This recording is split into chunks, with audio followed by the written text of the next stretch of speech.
हरिओम। आज 17 दिसंबर है। कल हम तृतीय अध्याय समापन किया था। पद्म पुराण के अनुसार हर अध्याय के लिए एक कहानी है। तो वो तृतीय अध्याय का भी कहानी है।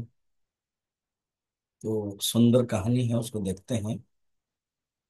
और ये कहानी भगवान विष्णु लक्ष्मी के संवाद और भगवान शंकर और पार्वती के संवाद के बीच में चल रहा है। जनस्थान में कोई एक जगह पर जड़ नामक एक ब्राह्मण रहता था। ब्राह्मण जड़ है, नाम है, कौशिक वंश में था। फिर भी ब्राह्मण कर्म छोड़ करके बनिया की वृत्ति करता था और पराई स्त्रियों के प्रति व्यभिचार करता था। जुआ खेलता था, शराब पीता था। इस प्रकार का उसका जीवन चलता था। धन कम हो गया। अब जब धन कम हो गया तो पराई स्त्री भी पसंद नहीं करेंगे, इसलिए वो धन कमाने के लिए निकला।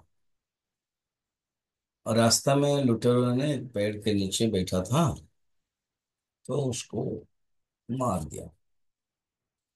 गलत तो कर्म था, इसलिए प्रेत बन गया। उसका एक पुत्र था जो बड़ा धर्मात्मा था। वो पिताजी को ढूंढते ढूंढते आया, मगर मिला नहीं। किसी ने बताया कि तुम्हारा पिताजी को लुटेरों ने मार दिया हो। तो श्राद्ध करने के लिए वो काशी जा रहा था। संयोग बस उसी पेड़ के नीचे वो रेस्ट लिया। उसको पता नहीं था, क्योंकि वो संस्कारी था। वो पूजा पाठ संध्या वंदन करने के बाद तृतीय अध्याय का अध्ययन किया, गीता की। जब अध्ययन किया तो तुरंत एक भयंकर आकार में देखा, और तुरंत एक सुंदर आकाश में विमान आया और उसमें बैठ करके गया। पुत्र ने प्रणाम किया। पिता ने कहा कि देखो बेटा, अच्छा हुआ तुमने जो तृतीय अध्याय अध्ययन किया ना, उसी से कर्म बंधन से मुक्त हुआ है। देखो, टॉपिक भी तृतीय अध्याय के कर्म बंधन से मुक्त होने के उपाय बताया गया था। इसलिए मैं चाहता हूं कि तुम, मेरे जो भाई है, वंश लोग है, कुल लोग है, उनके लिए तुम उद्धार करो। ठीक है। तो उन्होंने किया किया भगवान विष्णु के परम धाम लेने के लिए जो गीता के तृतीय अध्याय पढ़ाई किया, संकल्प किया जितने भी वंशधर लोगों के लिए। इसी बीच में क्या हुआ कि भगवान विष्णु के जो दूत थे यमराज के पास आए और कहा कि जितने इनके वंश लोग हैं आप उनको लेके चलिए। हम आए हैं, भगवान के आदेश है।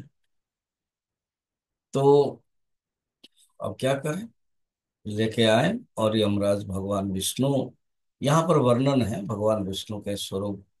ब्रह्मा भी वेदांत के महावाक्य से स्तुति करते हैं, ऋषि लोग स्तुति करते हैं, इंद्र तो किस प्रकार के विजय प्राप्त करने के लिए स्तुति करते हैं। तो यमराज ने देखा वैभव भगवान विष्णु के ऐश्वर्य, तो स्तुति किया कि आप ही सब कुछ हैं।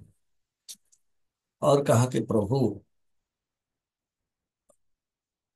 आपके गीता के जो महात्म्य है तृतीय अध्याय, उसको अध्ययन करके पाठ करके ये मुक्ति हुई, और आपके आदेश से विष्णुदूत लोग जो आए, मैं उनको ले आया हूँ। अब मैं क्या आपके बारे में बताऊं, आप तो महान है, बताइए मुझे अब और आदेश क्या है। तो भगवान हंस करके कहा कि ठीक है, तुम अपना काम तो कर ही रहे हो, तुम समान भाव से कर रहे हो, करते रहो, यही मेरा आदेश है। तो इस प्रकार के यमराज में अपने पुरी को लेट आए। अपने बेटे के इस संस्कार, इस अभ्यास, इस पुण्य कर्म के कारण नार के जीवों को नरक से उद्धार भी मिला, और स्वयं जो ब्राह्मण है वो विष्णु लोक में चले गए। तो ये है तृतीय अध्याय का महात्म्य है। कल से हम चतुर्थ अध्याय देखेंगे।